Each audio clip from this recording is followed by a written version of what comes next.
Declaration కాదు, Congress party రైతులకిచ్చే ఒక guarantee.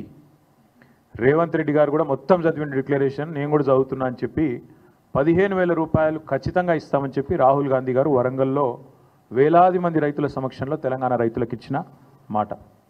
అందుకే ఇవాళ తెలంగాణ ప్రభుత్వం తీసుకున్న ఈ నిర్ణయం ఏదైతే ఉందో 15,000 రూపాయలు ఇస్తాం ఎకరానికి అని చెప్పి ఇవాళ 12,000కే కుదించి సంబురాలు చేయమంటున్న రేవంత్ రెడ్డి ప్రభుత్వం ఖచ్చితంగా తెలంగాణ ప్రజానికాన్ని, తెలంగాణ రైతాంగానికి తీరని ద్రోహం చేస్తున్నది, తీరని అన్యాయం చేస్తున్నది. ఈ ద్రోహాన్ని, ఈ వంచనని తెలంగాణ రైతులు ఎట్టి పరిస్థితిలో మరి క్షమించరు అనేది తప్పకుండా మా పార్టీ యొక్క ఆలోచన. అందుకే నమ్మి ఓటేసిన పాపానికి డిక్లరేషన్ల పేరిట మీరు ఇచ్చిన వాగ్దానాలు, గ్యారంటీల పేరిట మీరు చెప్పిన మాటలు పచ్చి మోసం అని చెప్పి ఇవాళ తెలంగాణ రైతన్నలందరికీ అర్థమైంది. కాంగ్రెస్ పార్టీని ఖచ్చితంగా భవిష్యత్తులో పాతరేస్తారని చెప్పి మేమైతే బలంగా అనుకుంటా ఉన్నాం. నిజంగా చెప్పాలంటే మోసం అనే పదం కాంగ్రెస్ పార్టీకి సంబంధించినంత వరకు చాలా చిన్న పదం. దగా, నయవంచన, ఈ పదాలు కూడా నిజంగా చెప్పాలంటే సరిపోదు. డిక్షనరీలో కొత్త పదాలు ఎతకాలి వీళ్ళు చేసిన ఈ ద్రోహానికి. అందుకే ఇది ఒక చీకటి అధ్యాయంగా మిగిలిపోతుంది. కపట నాటకాలకు, నోరు తెరిస్తే పచ్చి అబద్ధాలకి. ఇంకొక మాటలో చెప్పాలంటే అబద్ధానికి అంగిలాగు దొడిగితే ఇగో ఈ కాంగ్రెస్ పార్టీ నాయకత్వంలాగా ఉంటుందని చెప్పి వాళ్ళ రాష్ట్ర రైతాంగాన్ని మొత్తానికి కూడా అర్థమైంది. కేసీఆర్ గారి పరిపాలనలో 10 ఏళ్లలో ఆనాడు రుణమాఫీకి, అదేవిధంగా రైతు బంధు పథకానికి, రెండింటికి మాత్రమే నేను చెప్పేది, మిగతా చెప్పని కూడా చెప్పట్లేదు. డైరెక్ట్గా రైతుల ఖాతాల్లో పడ్డ పైసల గురించి మాత్రమే చెప్తున్నాను నేను. రైతు బంధు రూపంలో 73,000 కోట్లు, 27,500 కోట్ల రూపాయలు మీకు రుణమాఫీ రూపంలో. ఈ 2 పథకాలు మాత్రమే 1,00,000 కోట్ల రూపాయలు ఇవాళ రైతుల ఖాతాల్లో వేసిన ఘనత కేసీఆర్ ప్రభుత్వంది. ఇవాళ ఎన్నికల్లో మాట ఇవ్వకపోయినా, ఎన్నికల్లో ఓట్ల కోసం మీలాగా డిక్లరేషన్ల పేరిట మోసం చేయకపోయినా, రైతు బంధు లాంటి పథకాన్ని భారతదేశంలో పెట్టిన మొట్టమొదటిసారి పెట్టిన నాయకుడు స్వతంత్ర భారతదేశంలో కేసీఆర్ గారు. అందుకే కేసీఆర్ గారు రైతు బంధుగానే ఉంటారు, రేవంత్ రెడ్డి రాబందుగానే మిగిలిపోతాడు, రైతుల పాలిట రాబందుగానే మిగిలిపోతాడనే మాట నేను ఖచ్చితంగా చెప్తా ఉన్నాను. రేవంత్ రెడ్డి గారే చెప్పినారు, ఇంకా చెప్పాలంటే చాలా వీడియోలు ఉన్నాయని చెప్పిన మాటలు. డిసెంబర్ 3కు ముందు తీసుకుంటే 5,000, డిసెంబర్ 3 తర్వాత తీసుకుంటే 7,500 రూపాయలు ఇస్తానని చెప్పి ఆనాడు ఎన్నికల కమిషన్కు ఉత్తరం రాసి రైతు బంధు ఆపి సన్నాయి నొక్కులు నొక్కిన వాడు రేవంత్ రెడ్డి. ఆ రోజు 10,000 రూపాయలు కేసీఆర్ గారు 2 పంటలకు ఇస్తుంటే 3 పంటలకు ఇయ్యవా, 3వ పంటకి ఇయ్యవా అని అవహేళన చేసిన వాడు రేవంత్ రెడ్డి. 10,000ను బిచ్చమన్నవాడు, ముష్టి అన్నవాడు రేవంత్ రెడ్డి. మరి ఇవాళ మేము అడుగుతున్నాం, 10,000ను ముష్టి అంటివి, బిచ్చమంటివి, 15,000 ఇస్తానంటివి, ఇవాళ 12,000కు సరిపడి మళ్ళీ అదేదో గొప్ప విషయంలాగా చెప్పుకుంటే సిగ్గనిపిస్తలేదా నీకని అడుగుతా ఉన్నాం. కనీసం మాత్రం చీమగుట్టినట్టన్నా అనిపిస్తలేదా? ఇచ్చిన మాటలు ఈ రకంగా సిగ్గు లేకుండా తప్పుతుంటే కనీసంగా కూడా ఏం అనిపిస్తలేదా అని అడుగుతా ఉన్నాం. ఓడదాటదాకా ఓడమల్లన్న, ఒడ్డుకెక్కినాక బోడమల్లన్న. ఇక అది కాంగ్రెస్ పార్టీ యొక్క వైఖరి మొదటి నుంచి కూడా. రాహుల్ గాంధీ నుంచి మొదలు పెడితే రేవంత్ రెడ్డి దాకా అందరి వైఖరి అదే. నేను అడుగుతా ఉన్నా రాహుల్ గాంధీని కూడా, కష్టం వస్తే వస్తా అంటివి, ఇది నా గ్యారంటీ అంటివి, పిలువుండ్రి వస్తా అంటివి. వాళ్ళ తెలంగాణ రైతులు అడుగుతున్నారు, రాహుల్ గాంధీ గారు ఎక్కడున్నారు మీరు? అసలు మీ ప్రభుత్వం ఇన్ని మోసాలకు పాల్పడుతుంటే, రైతు భరోసాని కూడా ఇవాళ రైతు నిరాశగా మారుస్తుంటే, రాష్ట్రంలోని రైతాంగాన్ని నయవంచన చేసి గొంతుకొస్తుంటే ఎక్కడ ఉన్నావు రాహుల్ గాంధీ నేను అడుగుతా ఉన్నా.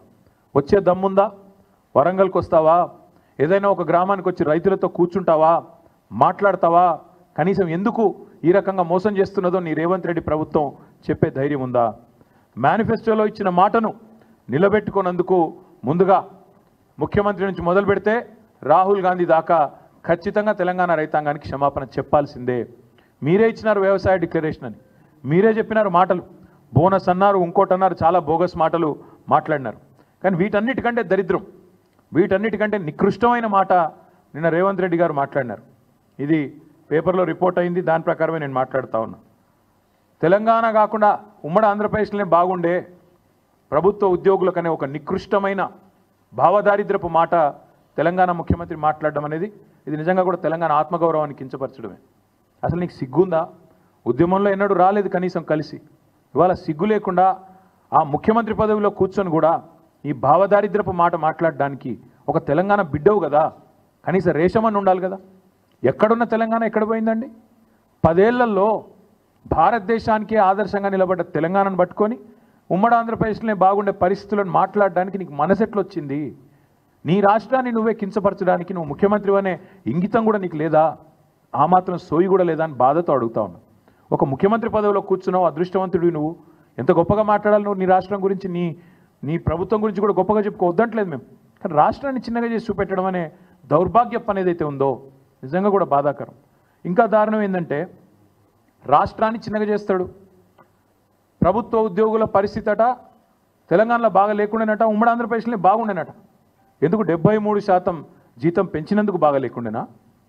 లేకపోతే భారతదేశంలోనే హైయెస్ట్ పే స్కేల్ కేంద్ర ప్రభుత్వ ఉద్యోగుల కంటే కూడా అత్యధికంగా జీతాలు ఇచ్చినందుకు బాగా లేకుండేనా? అత్యధికంగా పెన్షన్లు ఇచ్చినందుకు బాగా లేకుండేనా? లేదా ఇదే ప్రభుత్వ ఉద్యోగులు మన రాష్ట్రాన్ని అగ్రభాగాన భారతదేశంలో నిలబెట్టినందుకు బాగా లేకుండేనా? ప్రపంచంలోనే అతిపెద్ద లిఫ్ట్ ఇరిగేషన్ ప్రాజెక్టు కట్టింది ఇదే ప్రభుత్వ ఉద్యోగులు కాదా? ఇదే ప్రభుత్వంలోని ఇరిగేషన్ డిపార్ట్మెంట్ కాదా? రాష్ట్రాన్ని భారతదేశంలోనే తలసరి ఆదాయంలో నిలబెట్టింది అగ్రభాగాన ఇదే ప్రభుత్వ ఉద్యోగులు, ఇదే ప్రజలు కాదా? రాష్ట్రాన్ని వ్యవసాయంలో ఇబ్బడి ముబ్బడిగా ఉత్పత్తులు వచ్చినాయంటే ఒకవైపు వ్యవసాయ శాఖ అధికారులు, తెలంగాణ రైతులు అందరూ కలిసి కష్టపడితేనే కదా ఫలితాలు వచ్చినాయి. మరి అట్లాంటిది తెలంగాణలో ప్రభుత్వ ఉద్యోగుల పరిస్థితి బాగాలేదు, ఉమ్మడి ఆంధ్రప్రదేశ్లోనే బాగుండే అనే నికృష్టపు మాట ముఖ్యమంత్రి నోట రావచ్చునా? ఇవన్నీ కాకుండా పచ్చి అబద్ధాలు చెప్పడమే వీళ్ళు అలవాటుగా మార్చుకున్నారు. ఎందుకు ఇస్తలేవా రేవంత్ రెడ్డి పెన్షన్లు అంటే పచ్చి అబద్ధం. ఎందుకు ఇస్తలేవా రేవంత్ రెడ్డి 100 రోజుల్లో 6 గ్యారంటీలు అంటే ఆర్థిక పరిస్థితి లేదు, దివాలా తీసినది, నాశనం అయిపోయింది, అప్పుల పాలైపోయింది అని దివాలాకోరు మాటలు మాట్లాడుతున్నాడు ముఖ్యమంత్రి. నేను ఇదే ముఖ్యమంత్రి, ఇదే కాంగ్రెస్ పార్టీ నాయకులు ఎన్నికలకు ముందు మీరు అడిగినారు, రిపోర్టర్లు నిలదీసినారు. మీరు I applaud you, I congratulate you. మీరు అడిగినారు సూటిగా, మీరు అడ్డగోలు హామీలు ఇస్తుండ్రు, ఎట్లా అమలు చేస్తారు అని అడిగినరు. అడిగితే ఆ రోజు పెద్ద పెద్ద డైలాగులు కొట్టిండ్రు.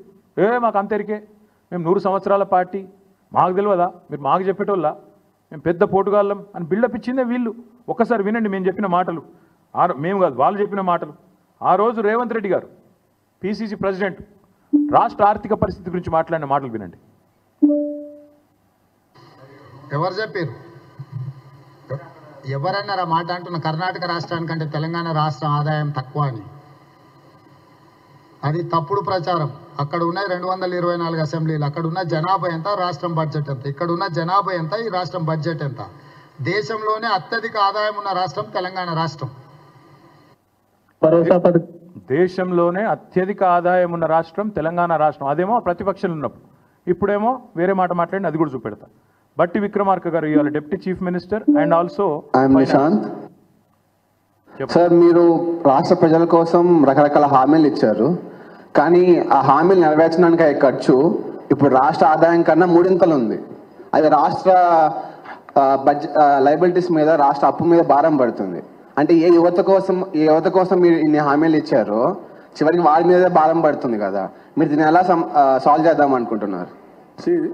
ముందు ప్రజలకు మేలు చేయాలనేటువంటి సంకల్పం చాలా ముఖ్యమైనది.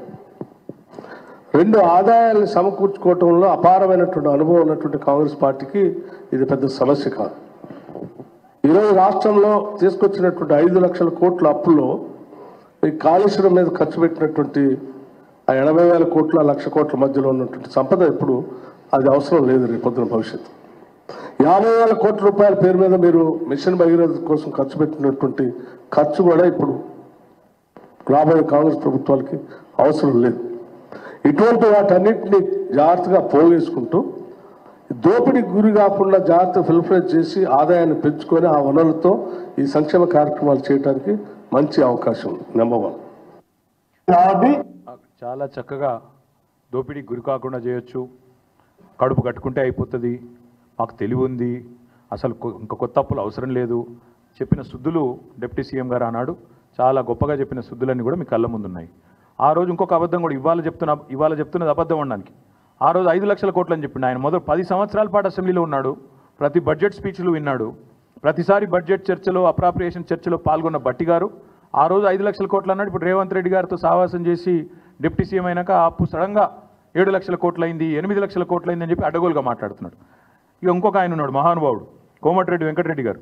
ఇక ఆయన చాలా గొప్పగా చెప్పినప్పుడు ఎట్లా చేస్తారా మీరంటే ఆయన చెప్పింది అది కూడా వినండి. కాబట్టి మేము ఇచ్చిన స్కీమ్స్ చాలా ఈజీగా 100 రోజులలో అమలు చేస్తామని ఇంత ఈజీగా చెప్తున్నాం మేము. అంటే మాకు లెక్కలు లేకుండానే 5 times మీ ఎమ్మెల్యే మినిస్టర్ ఎంపీగా ఉన్నాను మేము చెప్తామా? 100 days చూస్తున్నామే అయిపోతాయి. ఇప్పుడు ఆర్టీసీ బస్సెస్ ఫ్రీ పోతున్నాయా? గృహలక్ష్మి స్టార్ట్ అయిందా? కర్ణాటకలో మా దగ్గర మహాలక్ష్మి స్టార్ట్ అవుతుందా? గృహలక్ష్మి మహాలక్ష్మి ఫస్ట్ మంత్ స్టార్ట్ చేస్తాం. అక్కడ రైస్ షార్టేజ్ ఉండి బయట స్టేట్లో కొని ఇచ్చే వరకు ఒక్క స్కీమ్ లేట్ అయింది, అది కూడా ఇప్పుడు స్టార్ట్ అయింది. మా దగ్గర అన్నీ ఉన్నాయి కదా, ఇన్కమ్ పెరుగుతుంది. బతుకునిచ్చే తెలంగాణ ప్రతి ఒక్కరికి 5 లక్షలు సొంత ప్లేస్ ఉంటేనేమో 5 లక్షలు, లేకుంటే ప్లేస్ ప్లస్ 5 లక్షలు ఫస్ట్ 100 daysలోనే అలాట్ చేస్తాం. ఇవంతా కలిసి బడ్జెట్ ఎంత తెలుసా? ఆయన 10 లక్షలు ఇచ్చే దళిత బంధు వాళ్ళ నాయకులకు దోషి పెడుతుంది బీసీ బంధు, అవన్నీ పెడితే ఈ స్కీమ్స్ అన్నీ అయిపోతాయి. స్కీమ్స్ అన్నీ అయిపోతాయి. 10 లక్షలు ఇచ్చే దళిత బంధు బంద్ చేయాలి, బీసీ బంధు బంద్ చేయాలి. 100 రోజుల లోపలనే ఇండ్లు లేని వాళ్ళకి ఇండ్లు ఇస్తాం, ప్లాట్ కూడా లేకపోతే ప్లాట్ ఇస్తాం, మీదికి 5 లక్షలు ఇస్తాం, 100 రోజుల లోపలనే ఇస్తాం. ఇవన్నీ వీళ్ళు మాట్లాడిన మాటలు, వీళ్ళు చెప్పిన హామీలు. బాధ ఎక్కడ అనిపిస్తుంది అంటే, సరే ఓట్ల కోసం ఇష్టం వచ్చినట్టు నోరు ఎట్లా ఉంటే అట్లా నారికి ఎంత వస్తే నోటికి ఎంత ఇస్తే అంతా మాట్లాడినారు. కానీ ఇవాళ బాధ్యతాయుతమైన పదవుల్లో కూర్చొని మంత్రులుగా, ఉప ముఖ్యమంత్రిగా, చీఫ్ మినిస్టర్గా ఇవాళ మాట్లాడుతూ ఆర్థిక పరిస్థితి బాగాలేదు అని చెప్పడానికి సిగ్గనిపిస్తలేదా? బాగాలేనిది ఆర్థిక పరిస్థితి కాదు, మీ మానసిక పరిస్థితి. బాగాలేనిది మీ మానసిక పరిస్థితి బాగాలేదు. మీకు ఇక్కడ గుజ్జు లేకపోతే మేమేం చేస్తాం దానికి? మీకు తెలివి లేదు, రాష్ట్రాన్ని నడిపే తెలివి లేదు, పరిపాలన చేత కాదు, కాబట్టి నోటికొచ్చిన వ్యాఖ్యానాలు చేస్తూ ఉన్నారు.